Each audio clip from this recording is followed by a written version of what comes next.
ఈ రోజు నా హృదయంలో ఉన్న కొన్ని మాటలు మీతో షేర్ చేసుకోవాలనుకుంటున్నాను సార్. నేను చాలా పేద విద్యార్థిని సార్. చాలా స్ట్రగుల్స్ ఫేస్ చేశాను. టీటీసీ అయిపోయింది, బీఈడీ కూడా అయిపోయింది. నేను ఇప్పుడు ఏం చేయాలి, నా ఫ్యూచర్ ఏంటి, నా పిల్లల ఫ్యూచర్ ఏంటి అని అనుకునే స్టేజ్ లో సీఎం సార్ ఫస్ట్ సైన్ మా మెగా డిఎస్సి ఫైల్ మీద చేశారు.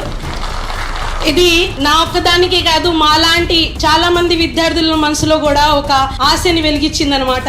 ఆ సైన్ తో మేము మీకు బానిసైపోయాం సార్. సరే మెగా డిఎస్సి అనేది వచ్చేసింది. ఈ 7 years కష్టపడినందుకు సార్ మెగా డిఎస్సి వేస్తున్నారు. ఎన్ని పోస్టులు ఉంటాయి, ఉంటే 1000 2000, కానీ 16,000 పోస్టులు మాకు ఇచ్చినందుకు నేను మళ్ళీ మీకు థ్యాంక్స్ చెప్పుకుంటున్నాను సార్. ఇంకా సరే 16,000 పోస్టులు ఉన్నాయి, అది కూడా ఎప్పుడూ లేని విధంగా గుంటూరులో ఉర్దూకి 55 పోస్టులు ఇచ్చారు.